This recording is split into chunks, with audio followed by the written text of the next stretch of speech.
Hi, my name is Lillian Solo, and I am a recent graduate of St. Joseph Teachers College, where I did a BEd in early childhood education. As a beginning teacher, it is vital that you have workable classroom management strategies. So here are some few strategies that I have selected as a beginning teacher. And with these strategies, it is important that you use data to ensure that these strategies will be successful. Data is vital in any successful classroom management strategies, and these strategies can both be used online, that's the virtual classroom, or the physical classroom.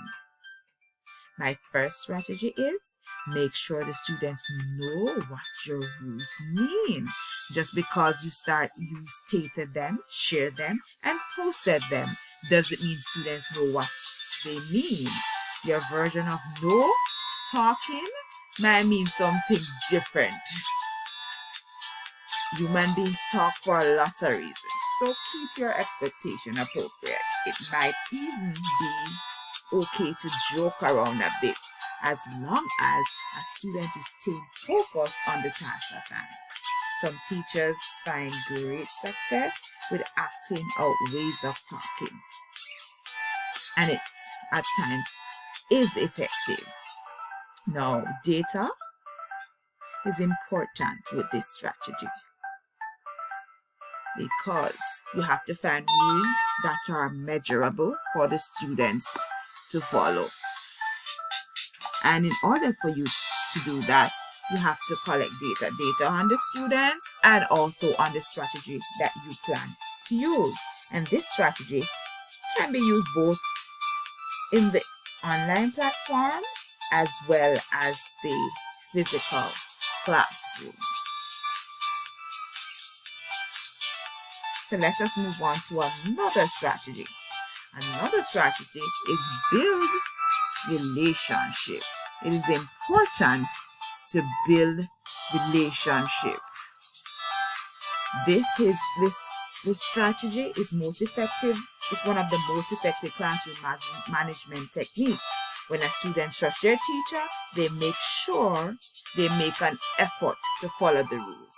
When teachers make an effort to get to know each student on a more personal basis, that all comes down to data collected about that student, right? And how the teacher goes about getting that data. When the teacher knows about their students, it makes for a better experience. Each class should feel more like a family. If you don't know how to pronounce each child's name correctly, use sarcasm regularly and make students feel dumb for asking questions. You need to change those behaviors first. And there's a lot of tips, and that all comes down to data. A teacher must have data on the students to know what will work and what will not work with that student, or with each student that is in her class.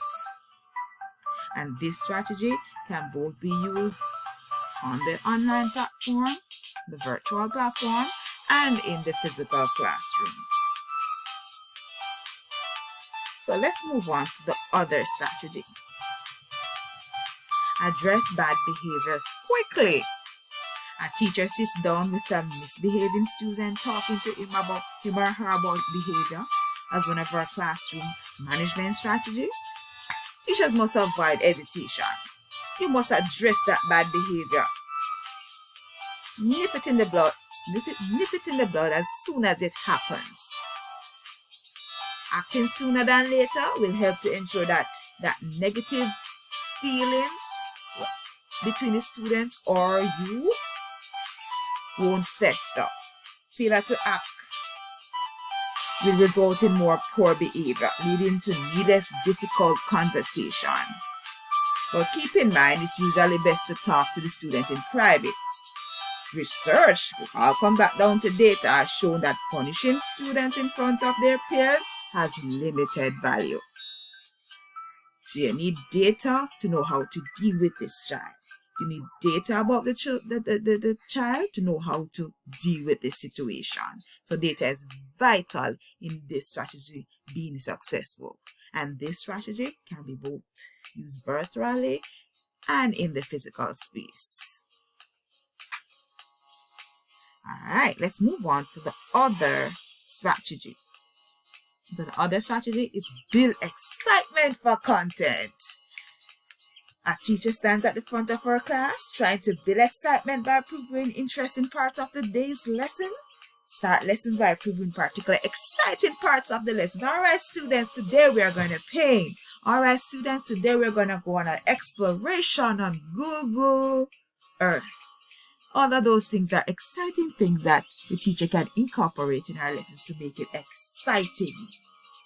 As the bell rings and the students settle down to go through an agenda of the day's highlight, these could include group tasks, engaging bits of content, and anything else to pique curiosity. For example, how to talk like your teachers. That could be a sentence structure, right?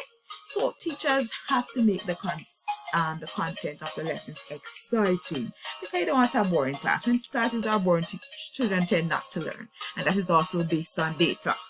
So data is vital in helping this strategy to become successful, because with data you find out about your student, what they like and what they dislike, and you use this data to put it in your lesson so your content will be more exciting and engaging for the students. Okay, and this can be used in the virtual platform and in the physical classroom, because if you're on the online, you want vibes just as you want vibes, and you want excitement just as when they were in the physical classroom. So let's move on to the other strategy. Is give tangible rewards. Everybody likes getting something. A teacher high fives a student who has completed his or her work, whether it be in the virtual classroom or in the physical classroom.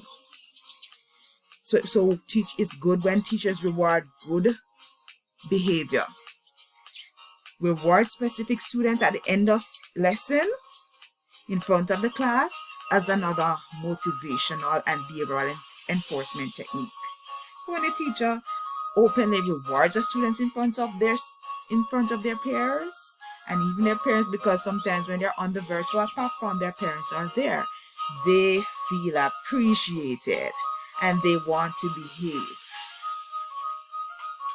Let's say a few students are actively listening throughout the entire lesson, answering questions and asking their own before the class ends. Walk over to their desks, or as in the virtual space, you can send them a raffle ticket, or if it's in the physical place, then you just give them a raffle ticket. So when the others see them behaving like this, they want to behave too.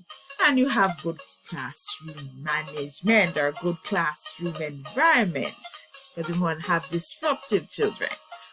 And all of this comes down to data, because remember, when you're using a tangible reward system, you have to come up with different ways, so the reward system won't get tiresome. So you research, you collect the data, what the children like, what would they like for these rewards. So you get those things and you use them to continue the reward process. All right. Let students help establish guidelines. So another strategy that would be awesome with working with the children is to let the children help in establishing guidelines. So young children sit in their rows, raising their hands to answer the teacher's question. Encourage our students to help you build classroom rules as you generate more buy-in than just telling them what they're not allowed to do. Near the start of the year or semester, start a discussion by asking students what they believe should or shouldn't fly. At what point are phones okay and not okay? What are acceptable noise levels during lessons? This may seem like you're getting yourself up for failure or setting up yourself for failure. But depending on the makeup of your class, you may be shocked at the strictness of some proposed rule. Regardless, having a discussion should lead to rewarding behaviors. Okay, so with this strategy, you also need data. You need to know things about your students. So this guideline, this can be a successful strategy implementation. And this strategy can both be used on the virtual platform and in the classroom, the physical classroom environments. Students love to participate in establishing rules. They tend more to, based on data also, they tend more to follow those rules that they help to set or they help to establish. And let's go to number 7, document rules. Don't let mutual respected guidelines be forgotten. Similar to hand out a syllabus, print or distribute the list of rules that the class discussion generates. Then go through the list of the rules with the students. And when you go through the rules, make sure you emphasize the fact that these rules and ideas that the students should adhere to these rules. And go repeat them throughout the day so that the students know what is expected of them. And this also comes down to data. You have to know who are your students, what environment they have at home and so on. And also this is a good strategy to use online and in the physical space. Online, when you start your class in the morning, you can reinforce these rules just the same with the physical classroom. Alright, let's move on to the final rule. You're going to model the ideal behavior. So as a teacher, you want your students to emulate you. So you have to model the language, do the eye contact, use polite language, and ask students. So you want the students to model this behavior. So you have to model it. And it all comes down also to data. What are the types of students you have? And what are the ways that this is successful? That's another form of collection of data for the teacher. So at the end of the day, this strategy can both be used online on the virtual platform and in the physical classroom. Thank you for listening.